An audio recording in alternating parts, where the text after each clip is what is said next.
సంవత్సరాల తరబడి ఎన్ని మందులు వాడినా మీ మోకాల నొప్పులు తగ్గట్లేదా? ప్రాణ పెయిన్ క్లినిక్ లో అత్యాధునిక చికిత్స. నేడు ఏపీ కేబినెట్ సమావేశం జరిగింది. ముఖ్యమంత్రి చంద్రబాబు నేతృత్వంలో ఉదయం 10 గంటలకు సచివాలయంలోని మొదటి బ్లాక్ లోని కేబినెట్ హాల్లో మంత్రిమండలి సమావేశం నిర్వహించారు. ముఖ్యమంత్రిగా బాధ్యతలు స్వీకరించాక చేసిన 5 సంతకాలకు నేడు కేబినెట్ లో ఆమోదం తెలుపుతున్నారు. జూలై నుంచి పెంచిన పెన్షన్లు అమలు చేయాలని ఆంధ్రప్రదేశ్ కేబినెట్ నిర్ణయించింది. దీంతో వృద్ధులు, వితంతులకు ప్రతి నెల వచ్చే పెన్షన్ 3,000 నుంచి 4,000కు పెరిగింది.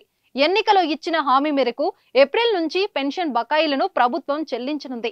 జూలై 1న ఒకేసారి 65 లక్షల మంది 7,000 పెన్షన్ అందుకోనున్నారు. ఆ తర్వాత ఆగస్టు 1 నుంచి నెలకు 4,000 పెన్షన్ వస్తుంది. సోమవారం జరుగుతున్న కేబినెట్ భేటీలో మెగా డిఎస్సికి ఏపీ కేబినెట్ ఆమోదం తెలిపింది. 16,347 పోస్టుల భర్తీకి ఏపీ కేబినెట్ గ్రీన్ సిగ్నల్ ఇచ్చింది. సుమన్ టీవీలో మీ పర్సనల్ అండ్ బిజినెస్ ప్రమోషన్స్ కోసం కింది నెంబర్కి కాంటాక్ట్ చేయండి.